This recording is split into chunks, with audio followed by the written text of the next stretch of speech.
The Wall Street Journal says Xi Jinping is now the world leader he wanted to be, but it has come at a cost. And this was written by anti-China propagandist Li Weiwei. I mean journalist. I'm sorry. I let myself go. That was a mistake. This is your favorite half Chinese, by the way. This is also the moment to click that like button. And what is wrong with this whole statement as a title, knowingly that most people will not read the entire article? And it is just propagandizing the minds of the innocent, especially Americans and other Westerners or other people living under Western imperialism or Western capitalism. So, never ever have I noticed anything of Xi Jinping that he wanted to be the world leader. But what I have noticed, and not only from Xi Jinping, but also from other Chinese diplomats, that they never talk in a way like they want to be the world leader or they want to be the number one country like the United States always is saying. But yeah, let's see what actually Xi Jinping always is saying. Its public language is usually very, very different. He generally frames China's role as multipolarity, shared future for mankind, win-win cooperation, true multilateralism, and opposition to hegemonic dominance. So if he wanted to be the leader of the world, whatever that might be, he is stating the exact opposite. Literally, an opposition to hegemonic dominance through multilateralism, shared future. That is literally the opposite of saying, I am going to be the leader of the whole world. What? That's not China. That's not China's idea. That is a Western idea. And I understand the confusion, but if you read all the things in the article, then you also know that you can interpret it in a very, very different way. For example, Xi Jinping has repeatedly promoted community with shared future for mankind, the Global Development Initiative, Global Security Initiative, and extensive consultation, joint contribution, and shared benefit. Shared benefits. That is something else than I am the leader and you are all beneath me. All have to listen to me. This is how they're portraying a man that is for all these kind of things like, hey man, we are all the same. Let's work together, make it a better world for all the 8 billion something people living on Earth. Respecting your sovereignty, respecting your culture, we are not the dominant force. But we would like to work together because it is beneficial to my people and it might be beneficial to your people. So the Wall Street Journal argument is mostly inferred from China's behavior and capabilities rather than Xi explicitly declaring himself leader of the world. And this is very important to know because then why would you make a title like that, right? So they're seeing a lot of things that happening with China and in China and the world around China together with China. And then they're saying that Xi Jinping wants to be the world leader. But they never think maybe China has something better to offer than the ones that call themselves the world leader. Right? The evidence they are relying on usually includes China mediation or attempting to mediate international issues. Sorry. I've been away for a week and a half to take a break, so bear with me. An example is the Saudi-Iran rapprochement in 2023, diplomacy around Ukraine, BRICS expansion, Belt and Road diplomacy, Xi hosting many leaders in Beijing while presenting China as an alternative center of power to the US. China building institutions outside Western led systems. The AIIB, the BRICS Bank, Shanghai Cooperation Organization expansion, alternative payment systems, UN internationalization efforts. Xi speaking more frequently about reforming global governance. Western analysts often interpreted this as China seeking greater leadership and influence within or partially replacing the US led order. Now, literally never ever heard China talking about a way like they are replacing the world order or whatever. They always have been, this world belongs to the people. Let's the world, let the world be of the people. They never put themselves on it. They never coerce other nations to do as they want. And maybe that is why all these countries are coming to China. And that is why also Xi himself almost never used the language of global leadership, Chinese hegemony, or replacing America, as I already said, right? So, in fact, Chinese official rhetoric usually explicitly rejects hegemony. Beijing often argues that the US seeks dominance, while China seeks a multipolar world with multiple power centers. And that is the correct way to see things. What Xi says publicly, cooperation, multipolarity, shared development, sovereignty, non-interference, reforming global governance, opposition to hegemonic systems. And everybody knows that China is non-interference because a lot of times China is being criticized for not interfering, right? I had a whole discussion with somebody who was criticizing China for not interfering in the war between Iran and the US. And I said, but they are not imperialists. They are against interventions because it will lead to more interventions.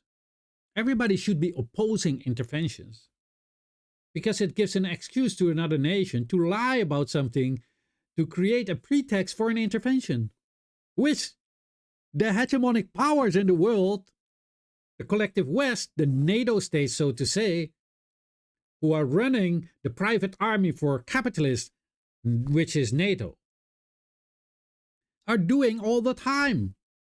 Afghanistan, Libya, Syria, Serbia, Yugoslavia, etc. All was based on false pretext. And all was so-called interference. That is why people should be opposing it. That is why China will never do that. And that is why this whole situation of her saying that Xi Jinping wants to be a global leader is just a bunch of BS. China is opposing to hegemonic systems. But how many Western analysts interpret China's actions expanding geopolitical influence, building parallel institutions, reducing US dominance, positioning China as a central pole in world affairs, those are interpretations, not direct admissions from Xi Jinping himself. So again, when we look at the title, it's completely wrong. It is false. And this is exactly how they're trying to trick your mind into thinking that China or Xi Jinping himself want to be dominating the rest of the world, while there's zero evidence of it, and his rhetoric certainly isn't saying anything of that. So a lot of the disagreements comes from the definition of leadership. Chinese rhetoric frames it as shared governance and multipolarity. Western commentary often sees any attempt to reshape the global order as a bid for leadership or supremacy. Examples often cited include countries joining or cooperating with BRICS, participation in the Belt and Road Initiative, interest in Chinese investment and infrastructure financing, purchasing Chinese technology and EVs, and governments wanting alternatives to dependence on the US-led financial or political system.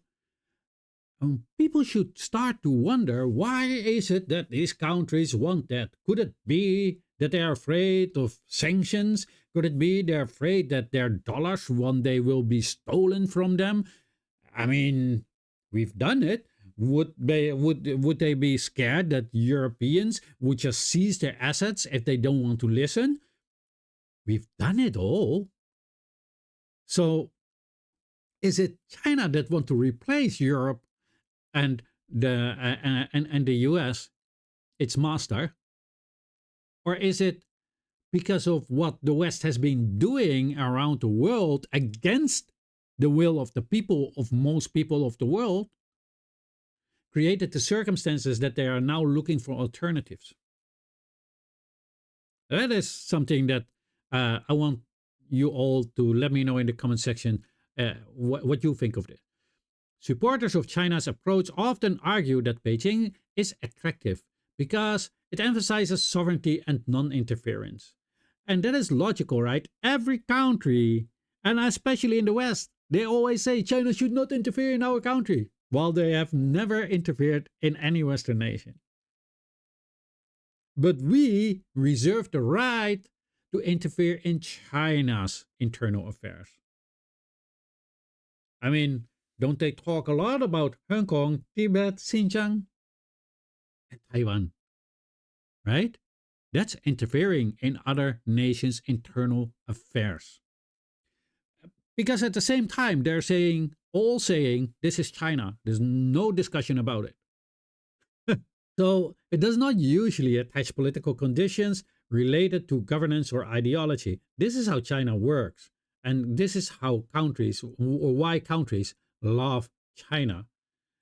Focuses heavily on trade and infrastructure and presents itself as a respecting multipolarity rather than demanding alignment. And this is exactly the opposite of what the United States does. This is the result of hundreds of years of Western tyranny all over the world. We cannot deny that the West is exercising tyranny over the world due to capitalism. Just think of the slavery that we have been in. Just think of the colonization that we have been in.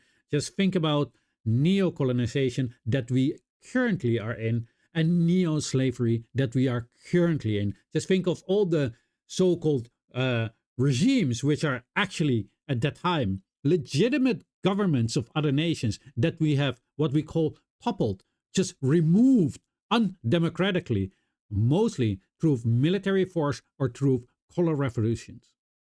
And what did those people of all those great countries get in return? Tyranny. Sheer tyranny and exploitation of their own people. So is it weird that all the people in the world are now looking, yeah, we see something in China. It looks that China is behaving totally opposite way. Maybe we should connect more to China. And not only that, let's just face it. What does the West actually have to offer to the world? They have hollowed out their own economy.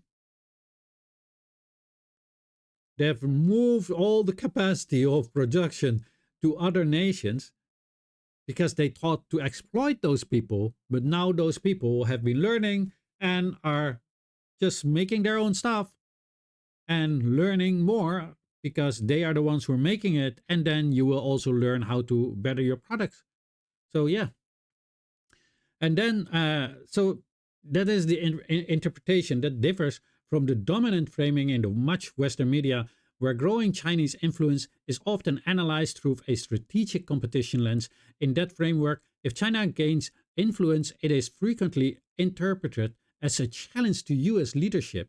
So the same events can be framed very differently. That was from my notes. And yeah, so it can be interpreted from a Western perspective, right? From a capitalist perspective. Oh, there's another nation, and now we cannot compete. The reason why you cannot compete especially United States, because you moved all your production to other nations, especially to China. And your greedy capitalists signed over technology to China, hoping they could exploit the Chinese people to produce their products, to sell it for extra high margins to their own American people. And the same goes for the European capitalists. So this is just how nature works. It's just an evolution how it goes. This is nothing about replacing. This is about cause and condition. Anyway, let me know in the comment section what you all think of this. I leave it at this. Give it a like, share. I also have a buy me a coffee if you want and can. Please support me. But only do it when you're really financially capable. Otherwise, just like and share. And as always, have a great day. Your favorite half Chinese.